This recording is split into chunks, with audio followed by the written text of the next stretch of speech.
The warning light blinked 3 times before Captain Jack Miller noticed it. He had been staring out the window of his cargo ship for the past hour, watching the stars drift by.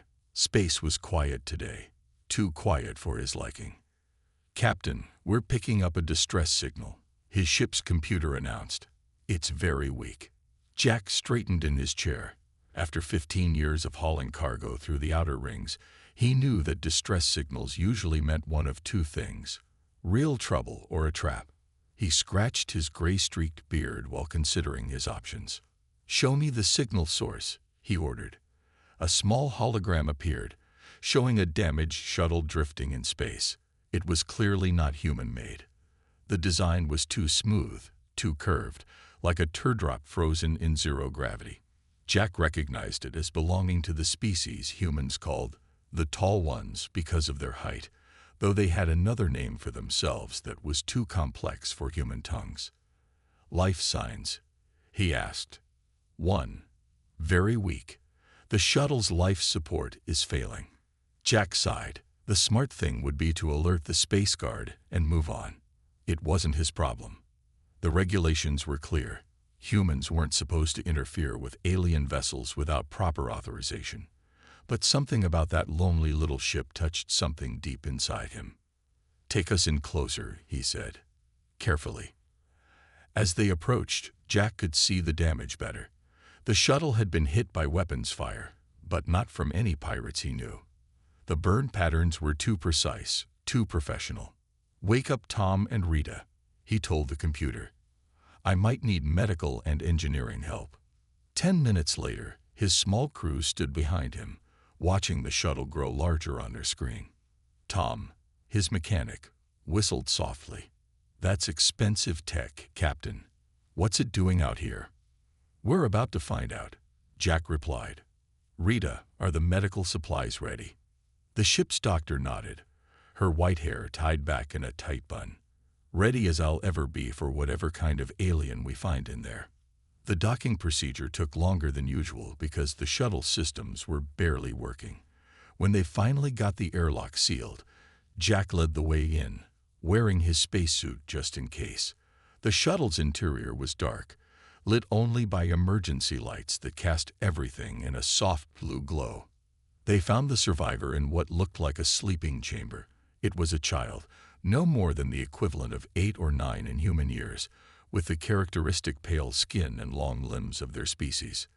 The child was unconscious, their breathing shallow. Rita rushed forward with her medical scanner. "The atmosphere mix is all wrong for them," she said. "They've been breathing bad air for hours. We need to get them to our medical bay now." Jack knew this was the moment of decision. Taking an alien child aboard, especially one from such an important species, could cost him his license, his ship, maybe even his freedom. But looking at the small figure curled up in the chamber, he couldn't just leave them to die. "Okay, let's move them." Carefully, he helped Rita prepare the child for transport. "Tom, download whatever you can from the shuttle's computers. I want to know what happened here." As they carried the child back to their ship, Jack noticed something clutched in their hand. A small data crystal, held so tight their knuckles were white even in unconsciousness. Whatever had happened to this shuttle and its passengers, the child had been trusted with something important. Back in their ship's medical bay, Rita worked quickly to stabilize the child while Tom went through the shuttle's logs. Jack stood watching the small figure breathing slowly on the medical bed, wondering what kind of trouble they had just brought aboard. "Well," he said softly to himself, "I always wanted to make life interesting." He pulled up a chair and settled in to wait. One way or another, their quiet cargo run had just become something much more complicated. Anna Thompson walked quickly through the space station's maintenance tunnels, her footsteps echoing off the metal walls. She was running out of time. In less than an hour, they would melt down MB7, and she couldn't let that happen. Not after what she had discovered. The maintenance bot followed behind her, its wheels almost silent on the smooth floor. It looked like any other cleaning robot, box-shaped, with various tools attached to its arms. But Anna knew it was different.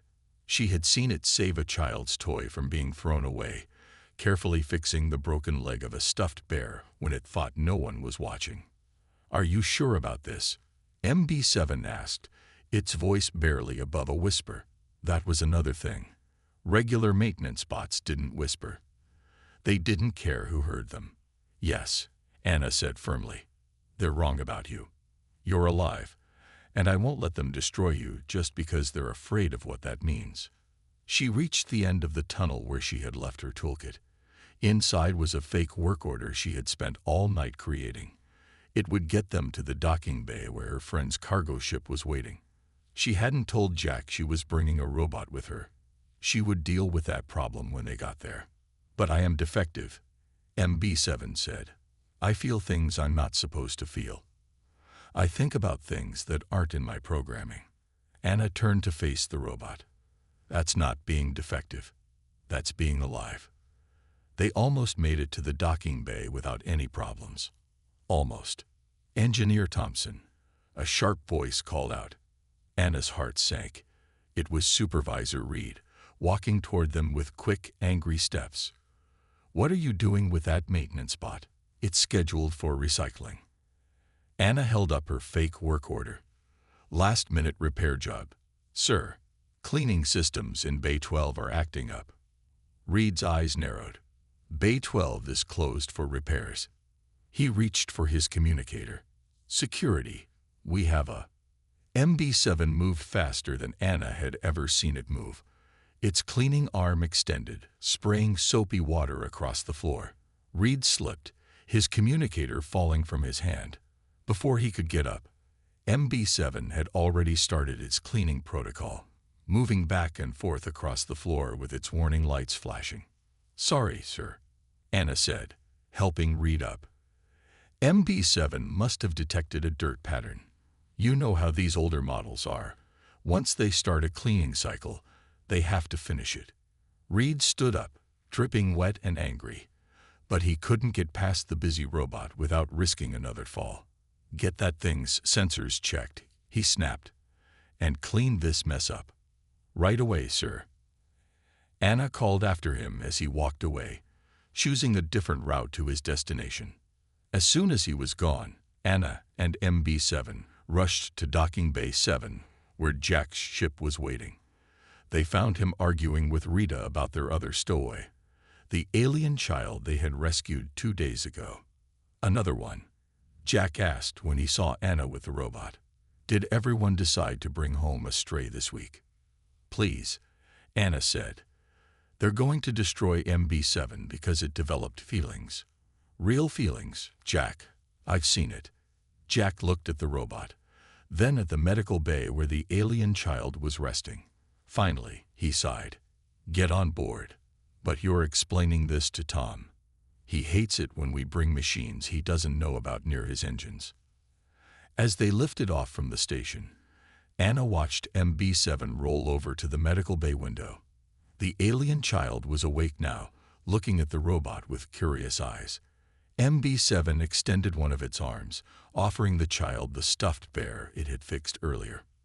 "You looked sad," MB7 said. "This helps humans when they're sad." The child took the bear, and for the first time since they had found them, they smiled. Anna turned away, wiping her eyes. Sometimes the best families were the ones you built yourself, one stray at a time. Haven Station floated in space like a giant silver wheel, spinning slowly to create gravity for its inhabitants. As Jack's ship approached, dozens of other vessels moved around it, coming and going like bees around a hive. The station was known as a place where anyone could find a fresh start, no questions asked. "Docking permission granted," the station's control said. "Welcome to Haven, Captain Miller. Please remember all alien visitors must be registered upon arrival." Jack looked at Rita, who was helping their alien child guest eat something that looked like blue soup. That might be a problem. Tom guided their ship into the docking bay with practiced ease. Through the front window, they could see other ships from all over the galaxy. Some were sleek and new, others looked like they were held together by hope and wire. "I know someone who can help," Anna said quietly. She had spent the last 3 days teaching MB7 to act like a normal maintenance bot. My cousin works here. She helps people like us. Jack raised an eyebrow. People who pick up strays. Something like that. They left the ship in pairs to avoid attention.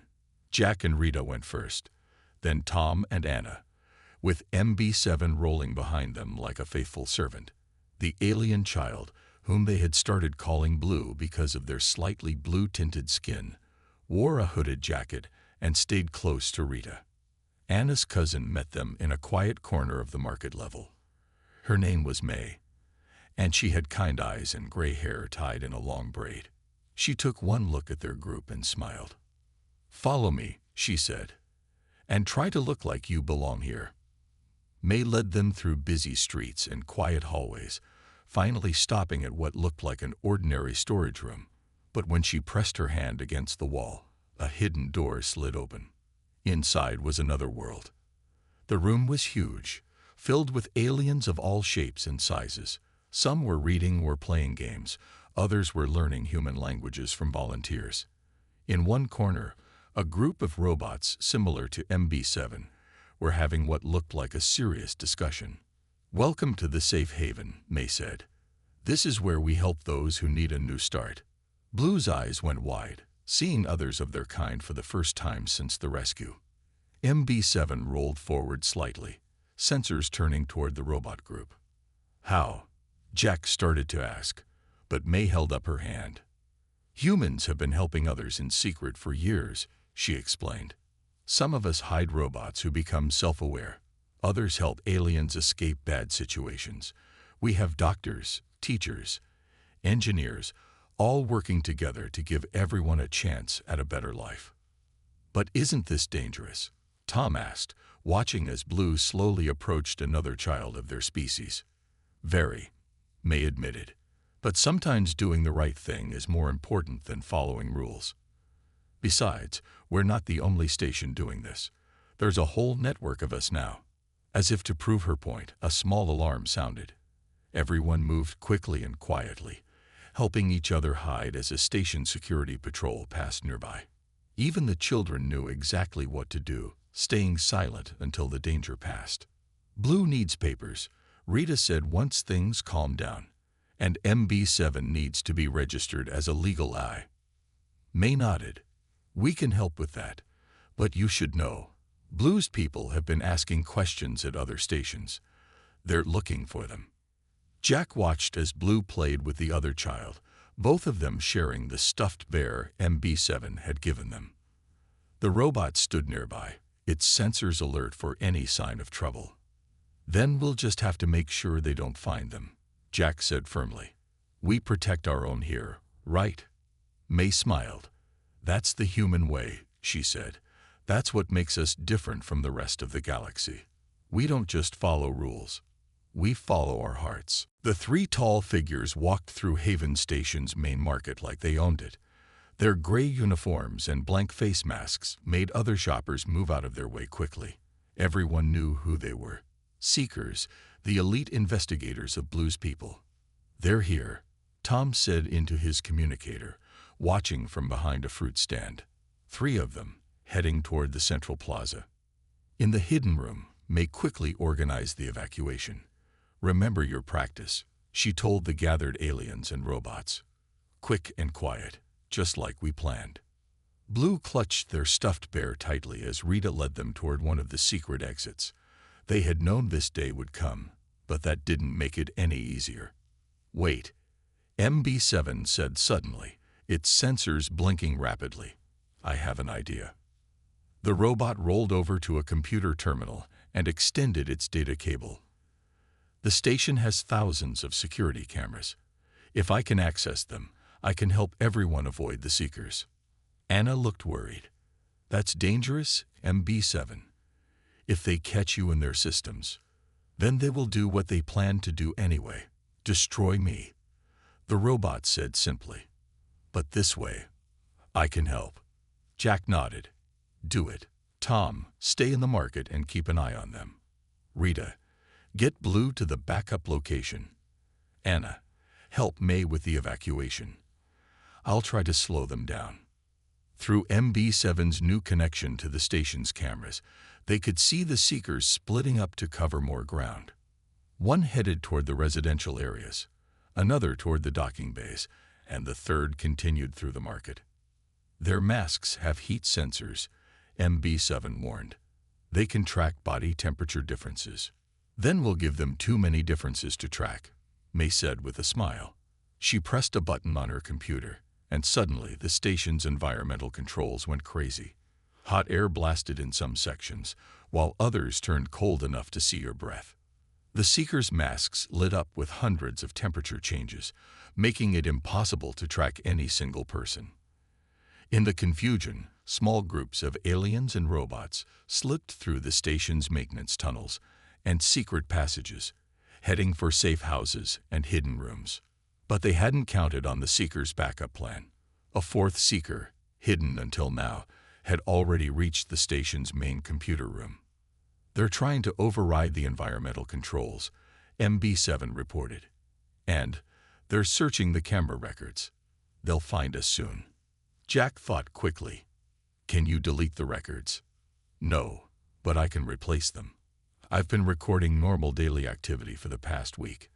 I can loop that over the real footage. Do it, Jack ordered. Then get yourself out of there before they trace the connection. MB7's lights flickered as it worked faster than any normal maintenance bot could. In the market, Tom watched the Seeker stop suddenly, their masked display obviously showing different information than before. The robot finished just as the fourth Seeker found the computer connection. But instead of finding evidence of the hidden network, they found only standard maintenance logs and normal security footage. Clear, MB7 announced, disconnecting from the system. But they won't be fooled for long. In the backup location, a forgotten storage room deep in the station's lower levels, Rita held Blue close as they waited for news. The child had stopped trembling and now sat quietly, watching the door. Why did my people do bad things? Blue asked suddenly. Why did they hurt my family? Rita chose her words carefully. Sometimes people think rules are more important than doing what's right. That's why we have to help each other, to show them a better way. Blue nodded, hugging their bear. Like how you helped me. Yes, Rita said softly, exactly like that. Above them, the Seekers continued their search, not knowing that their quarry was already gone, protected by a network of humans who believed that compassion was more important than any law. The news spread through the galaxy like wildfire. A group of Blue's people had publicly spoken against their leaders.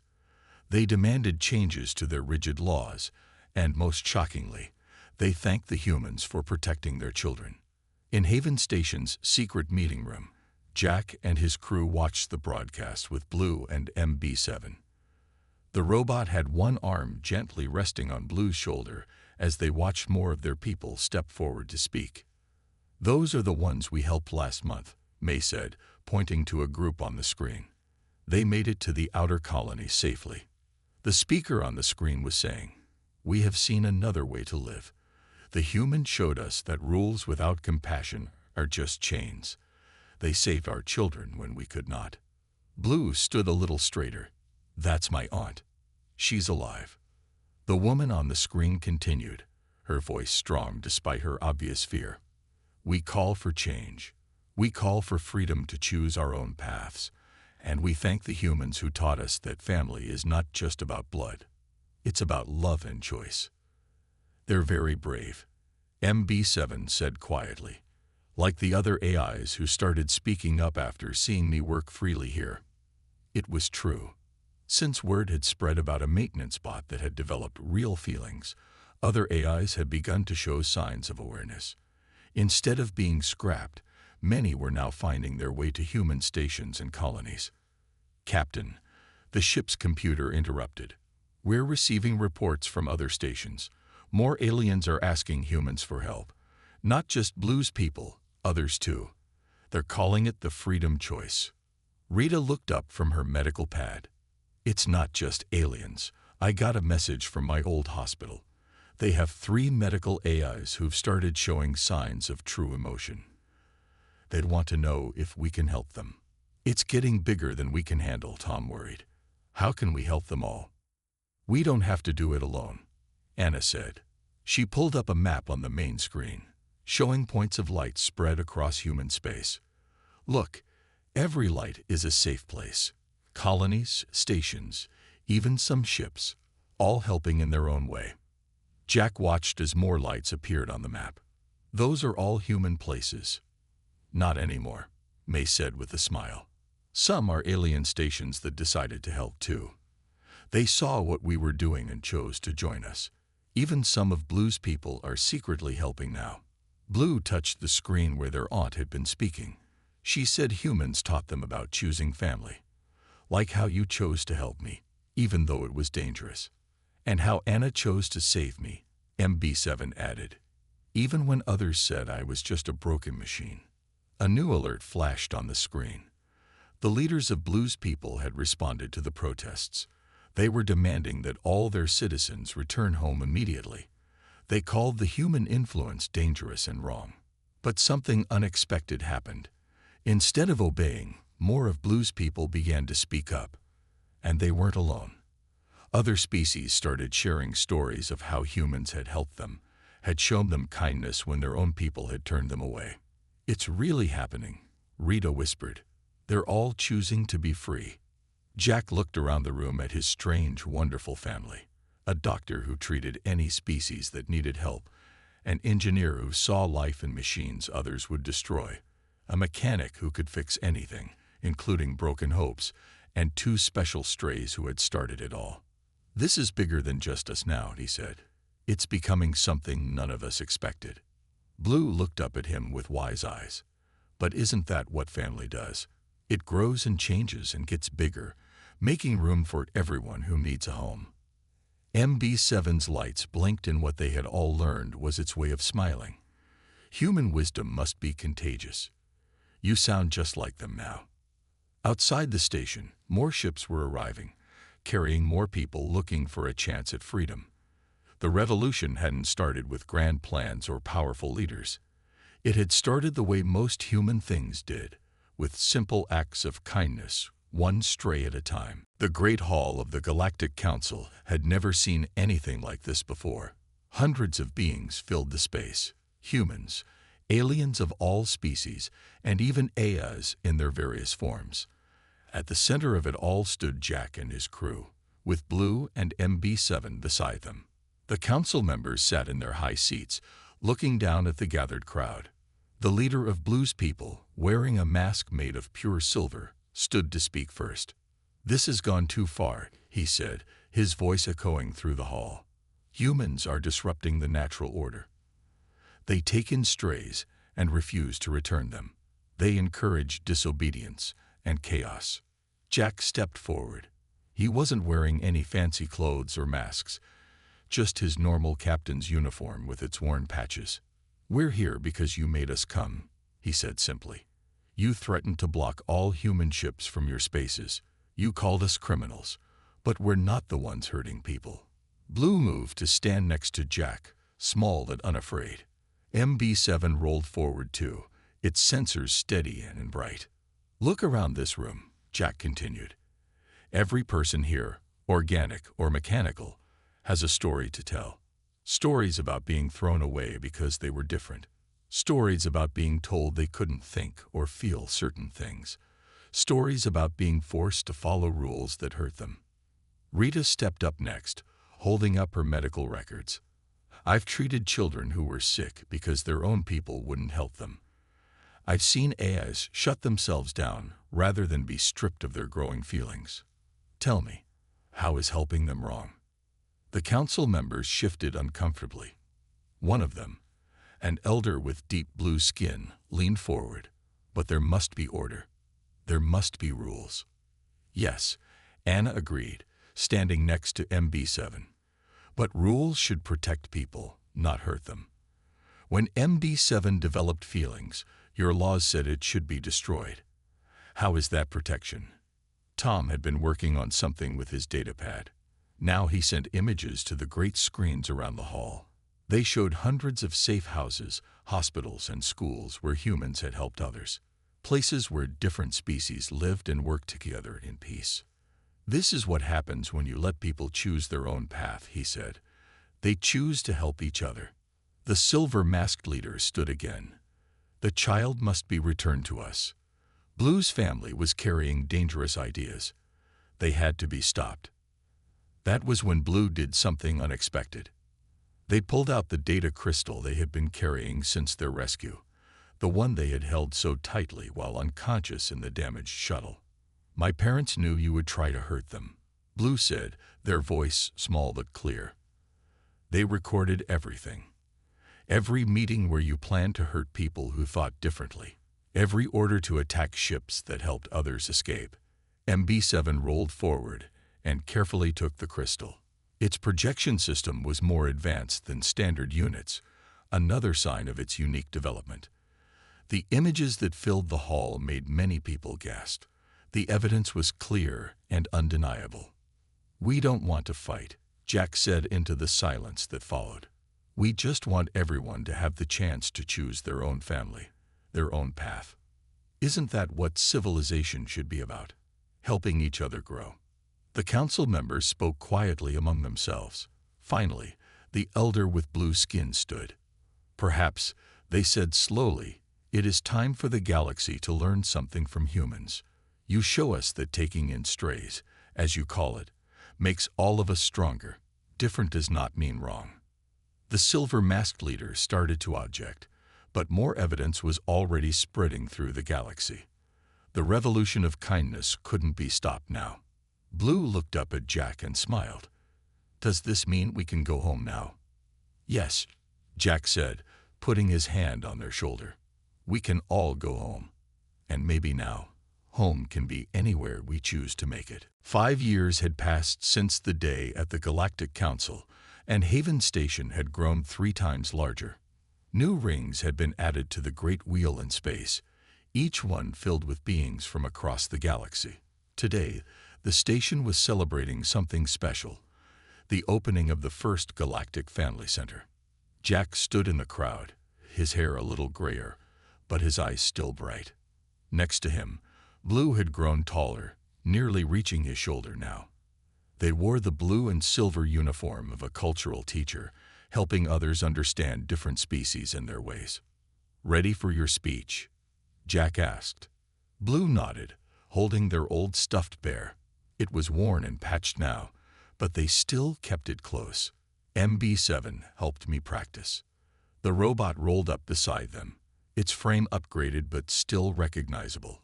It had become a leader among AIs, helping others understand their emerging feelings and thoughts. You'll do great, it said. Just speak from your heart, like humans taught us. The crowd grew quiet as Blue walked to the front. Hundreds of faces looked up, some human, some alien, some glowing robot sensors. All were here because of how things had changed. 5 years ago, Blue began, I was a scared child in a broken shuttle. I thought I was alone. But then humans found me. They didn't know me. They didn't have to help. But they chose to take in a stray, and that choice changed everything. In the crowd, Rita smiled. She now ran a hospital wing dedicated to treating all species. Next to her, Anna had become the head of AI development, making sure new robots had the chance to grow and feel naturally. Tom had built a school teaching cross-species engineering, showing everyone how working together made them stronger. Look around you, Blue continued. Every person here has a story about choosing their family. Humans showed us that family isn't just about where you're born. It's about who you choose to love and protect. They held up their old bear. This was the first gift I got from my new family. It taught me that sometimes the smallest acts of kindness can change the whole galaxy. MB7's lights blinked happily as it remembered fixing that bear so long ago. Now it had a whole workshop where it taught other AIs about caring for others. The Galactic Family Center will be a place where anyone can come to find help, to learn about different cultures, or just to be accepted for who they are, Blue explained. We have human doctors working with alien healers, robot teachers sharing knowledge with organic students, people from all species helping each other grow. May stepped forward then, her gray braid now completely white.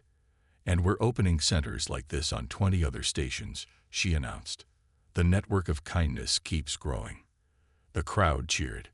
Jack looked around at what their small acts of compassion had created. The rigid laws of the past were changing. Blue's people had chosen new leaders who believed in freedom of choice. Other species had followed, creating new rules that protected instead of controlled. "There's one more thing," Blue said, smiling. "The Galactic Council has officially recognized the human practice of taking in strays as a protected right. No one can be punished anymore for helping others find their true family." Jack felt tears in his eyes as Blue ran back to hug him. His small crew had grown into something amazing. They weren't just cargo haulers anymore. They were part of a movement that had changed the galaxy. "You know what this means?"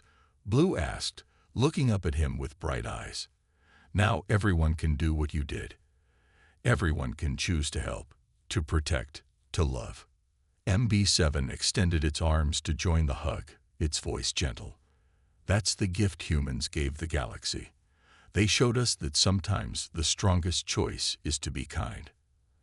As the celebration continued around them, Jack looked at his strange, wonderful family. They had started by saving one child and one robot. Now they had helped save the heart of the galaxy itself. "Ready to go home?" he asked. Blue looked around at the happy crowd, at their human family, at the robot who had become their best friend. "We are home," they said. "Everywhere we go together is home."